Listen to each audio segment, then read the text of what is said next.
This is a country that is falling apart day by day. This is Haiti, caught in the middle of an escalating gang war. July 2021. Foreign mercenaries killed Haiti President Jovenel Moïse in his home with the help of elite Haitian police officers. His death created a huge power gap, and with only 10,000 officers for 11 million people, chaos was inevitable. This is how Haitian gangs took over the country. Chronicles of Tragedy. 1803. Haiti, once a slave colony notorious for the brutality of its masters, the island nation erupted in defiance. The enslaved rose against their oppressors, defying Napoleon Bonaparte's forces and finally claiming their independence from France. However, the change that those people hoped and fought for never came to fruition. 2 centuries later, Haiti is still grappling with the ghosts of its past. Dictatorships and coups have created a complex situation, trapping the nation in poverty and denying its people access to essential services. For the Haitian people, the scars run deep, etched into the collective memory of a nation oppressed by iron-fisted rulers like François Duvalier, Papa Doc, and his son Jean-Claude, Baby Doc. 1990.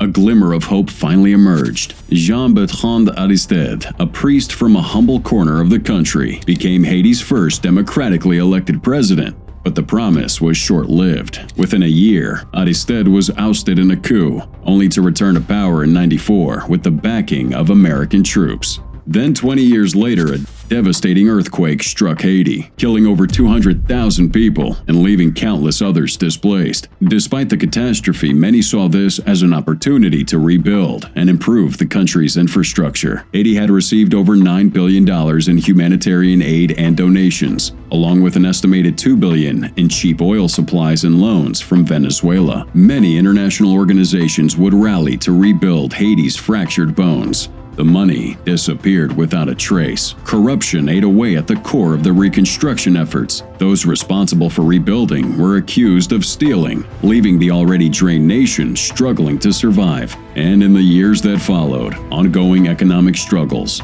increasing crime rates, and corruption sparked protests by frustrated Haitians demanding change.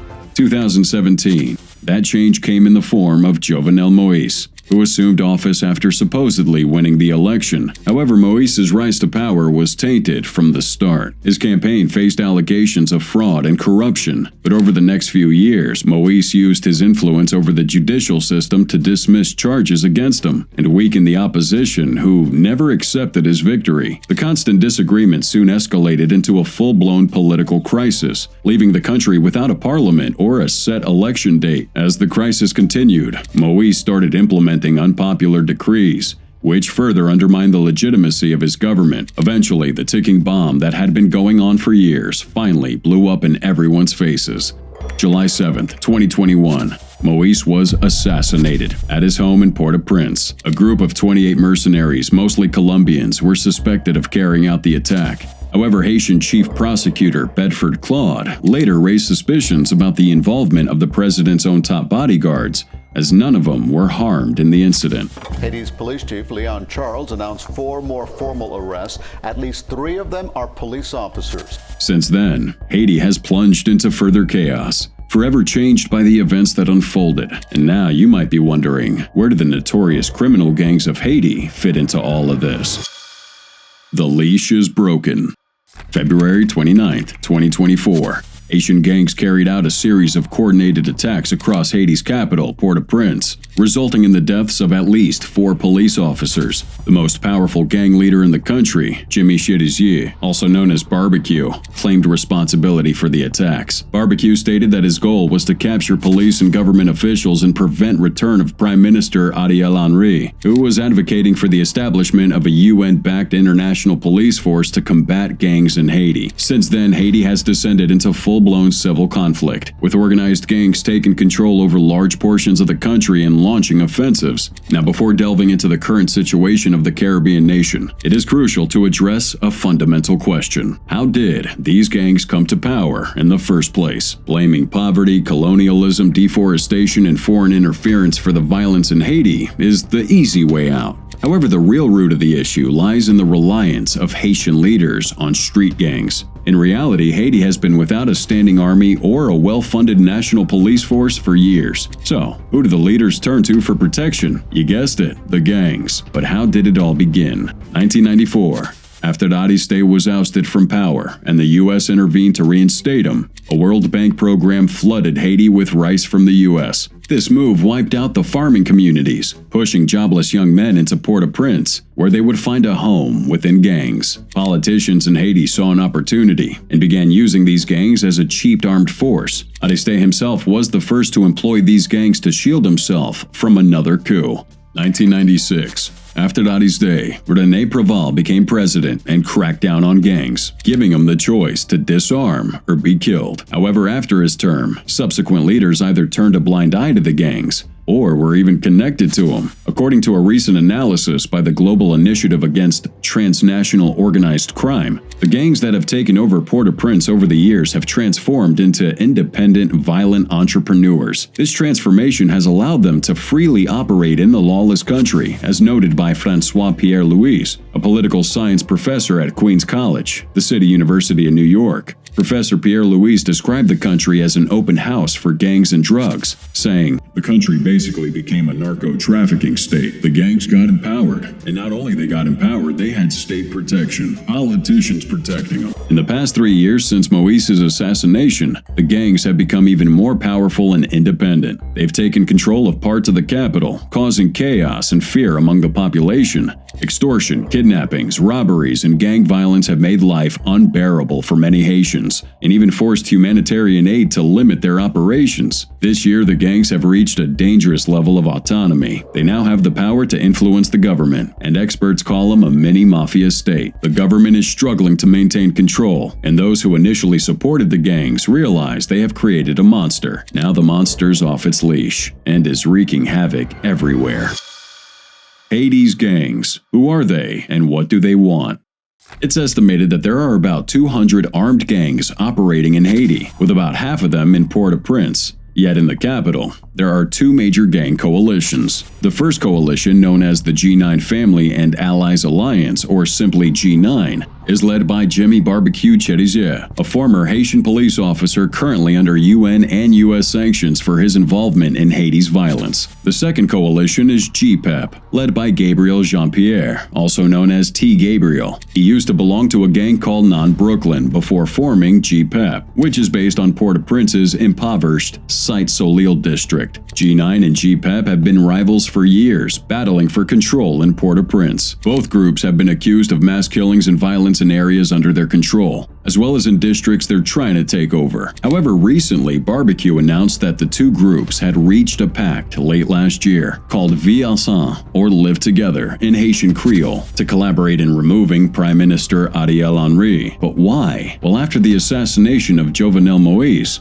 Haiti's leadership was thrown into uncertainty. At first, Claude Joseph took on the role of interim prime minister and was initially recognized by both the US and UN officials. He declared a 2-week state of siege to give him more control, but the situation remained complex. With no functioning parliament and no clear succession plan, Ariel Henry then emerged as another contender for the country's leadership, adding to the confusion. He assumed the roles of both acting president and prime minister. As a result, Haiti went 8 years without holding an election. February 7, 2024. A newly elected government was supposed to take power in Haiti according to an agreement between Henry's government and a coalition of influential figures from Haiti's civil society and business sector. However, these elections never took place. Last month, Henry could only offer a rare national address, asking for patience as the deadline passed. He told citizens it was time to "Put our heads together to save Haiti." The new transition deadline was proposed to hold general elections no later than August 31, 2025. Until then, Henry's hoping for help from foreign forces. Why, you may wonder? Well, the Prime Minister realized that this government couldn't handle the gangs on its own. In fact, the Haitian National Police Force has seen about 3,000 of its 10,000 employees flee in the past 2 years.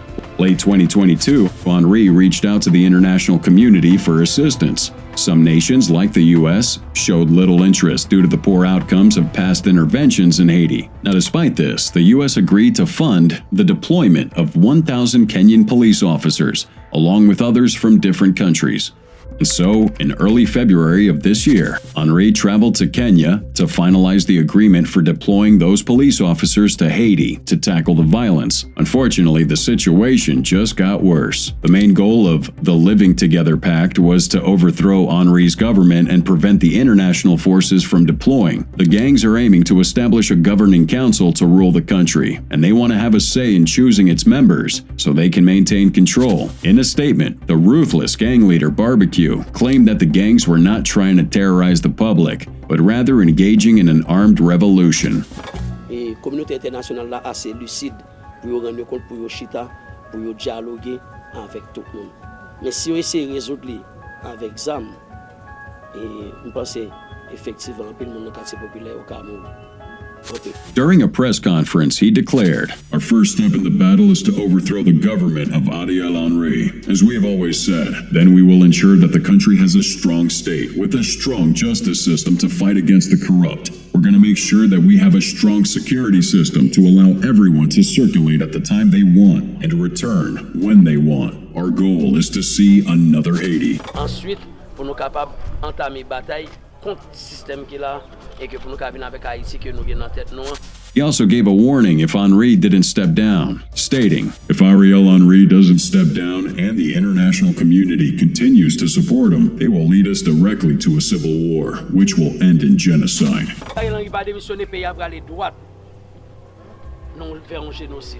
March 11th, Henri succumbed to the pressure and resigned. However, violence continues to rage on. Prime Minister Ariel Henry stepping down. And actually, since leaving for Kenya, Henri has been unable to return. March 4th, gangs launched a sustained attack on the international airport, causing all flights to close, including one carrying the former prime minister. He attempted to return to Haiti from the U.S., but his plane was denied permission to land. He was also turned away from the neighboring Dominican Republic. As a result, Henri is currently stuck in Puerto Rico, unable to enter the nation he supposedly leads. Now, despite the chaos, some U.S. military had managed to enter Haiti. The Pentagon confirmed that at the request of the U.S. State Department, they conducted an operation to enhance security at the U.S. Embassy in Port-au-Prince and evacuate non-essential staff to safety. Following suit, the EU also announced all of its diplomats have been evacuated, fleeing a nation mired in violence and facing its biggest humanitarian crisis since the 2010 earthquake. Millions of Haitians, unfortunately, don't have the luxury of leaving, as they are trapped in a country plagued with violence and uncertainty. And so the situation in Haiti raises this question: just how dire is it really? Descending into anarchy. The capital of Haiti, Port-au-Prince, may appear peaceful from above, with its whitewashed homes and beautiful surroundings. However, step onto those streets and you'll see a different reality. Ruthless gangs are controlling this place, instilling fear among the population and dividing neighborhoods into territories. These gangs also isolate the international port and use online videos of torture to terrorize and expedite ransom payments for those kidnapping victims. The gangs will tell you that this is all about politics and making Haiti better, but this recent UN report tells a different story. Over 4,400 people lost their lives to gang violence in Haiti last year, and another 1,500 have already died this year. The report even gets worse. People are being killed in their homes for supporting the police or rival gangs, with snipers taking them out on the streets and self-defense groups lynching dozens. The report also highlights disturbing sexual violence happening to women who are being forced in exploitative relationships and being assaulted after witnessing their husbands being killed. So the UN is calling for immediate action, suggesting a multinational security support mission to help the police. But so far, nothing's changed, and the gangs are only getting stronger, making life a nightmare for the people over there. Since late February, the gangs have been on a rampage, attacking homes, burning police stations, and looting everything in sight. Barbecue would get on social media to justify their actions, and even encourage people to do the same. It is your money that's in the bank, stores, supermarkets, and dealerships. Go and get what's rightfully yours. Now, these gangs might be launching attacks on the police stations, but they're also attacking things like power stations, causing widespread blackouts. On top of that, they're also releasing prisoners from jails. March 2nd. Approximately 4,000 inmates broke free after the gang stormed that main prison in Port-au-Prince. These convicts are now back on the streets and joining their gangs. As a result of the chaos, the cells are left wide open, the facility is deserted, and signs of violence and blood spatter can be seen where gunmen overpowered the guards. And what's more, at the State University of Haiti Hospital, also known as the General Hospital, in downtown Port-au-Prince, there are no medical staff to be found. Instead, deceased individuals covered in sheets attracting flies lie alongside patients who were desperately waiting for care. During an interview with the BBC, a patient said, There are no doctors. They all fled. And we can't go outside. We hear explosions and gunfire. So we must have courage and stay here. We can't go anywhere. Despite the complete breakdown of law and order, individuals are compelled to venture to work, even amidst the presence of gunmen roaming the streets. During this interview, a market trader expressed her concerns, saying, I have 3 kids, and I'm all they have. I'm their mother and their father. But I keep thinking, what if I get shot? Who will take care of my children then? A widow shared a heartbreaking story of her husband being burned alive in their home during a gang battle. She recalled, I was at home with my family when a rival gang attacked. I managed to escape with my child, but my husband couldn't keep up. They set the house on fire with him inside. Even some of the gang members can't cope with the extreme violence of the current situation. A 14-year-old recruit admitted, I see people dying in front of me every day. The worst part is when they make me burn the bodies of those killed by the gang. These gangs have turned kidnapping into a lucrative business, snatching over 2,500 people off the streets. Those who can't afford the ransom are often killed, adding to the already high death toll from gunfire and other atrocities. They're not only kidnapping Haitians. As you would expect, many countries, including the US, have warned their citizens against traveling to Haiti during this dangerous time. But despite the warnings, some still take the risk. Recently, an American YouTuber became a victim of a kidnapping. Your fellow Arab. Popular American YouTuber Addison Pierre Malouf, also known as Your Fellow Arab or Arab, has reportedly been kidnapped in Haiti by one of the gangs that essentially control the country. Malouf had created a variety of content for his channel, ranging from Fortnite gameplay and vlogs to more recent videos of his travels to different countries and interviews with risky individuals like cartel members. According to reports, Malouf is amongst several Americans who have faced difficult situations in Haiti recently. On March 14th, the Georgia-based YouTuber traveled to the country to interview the notorious gang leader Barbecue himself. However, just 24 hours after his arrival, Malouf and a Haitian colleague were abducted by members of the 400 Mawozo gang. The New York Post stated that the kidnappers are demanding for a $600,000 ransom for his release, despite $40,000 already being paid for. As the news circulated online, fellow streamer Lalem confirmed the situation on X, stating that efforts were being made to secure Malouf's release. Tried keeping it private for 2 weeks, but it's getting out everywhere now. Yes, Arab has been kidnapped in Haiti and we're working on getting him out. He also shared Malouf's last video, which showed him at a hotel in Haiti. In this video, Malouf mentioned that he and his crew were planning to head to the capital city of Port-au-Prince, but they had to wait until the early morning hours to arrive in daylight. He pointed out that Port-au-Prince is controlled by gangs, and even though they had secured safe passage, all it took was one gang member with an AK-47 for things to go south.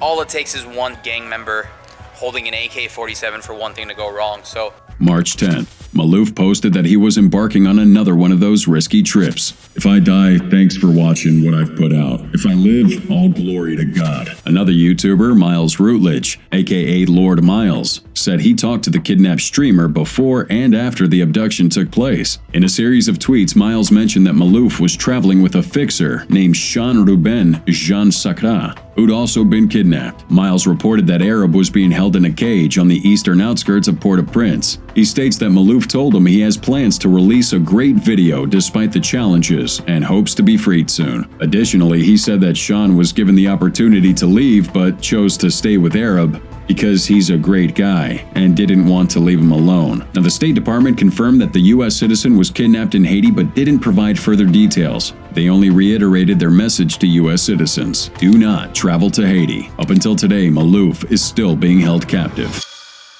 How's the future looking for Haiti?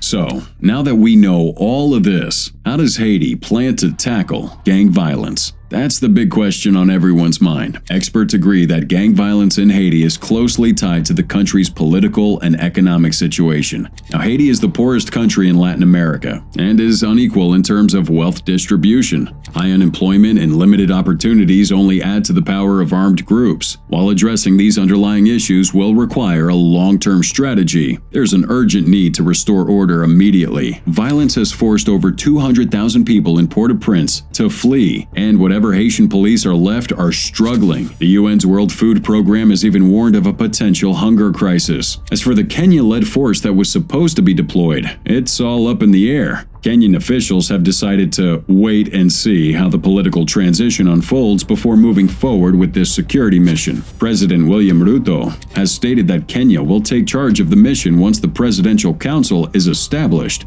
through an agreed-upon process. But when will that happen? Well, Haitian groups are currently in the process of selecting representatives for the Transitional Presidential Council, as outlined by the CARICOM bloc of nations. The U.S., the UN, and other parties are also involved in these negotiations. The Transitional Council is set to have 7 voting members, selected from different Haitian political factions and the private sector, along with 2 non-voting observers. Their main responsibility will be to choose an interim prime minister. According to U.S. Secretary of State Anthony Blinken, the Transitional Council should be established in the next couple of days. But will it actually happen? We'll just have to wait and see. However, experts believe that unless significant changes are made, Haiti's currently a nation about as close to a failed state as it's possible to be.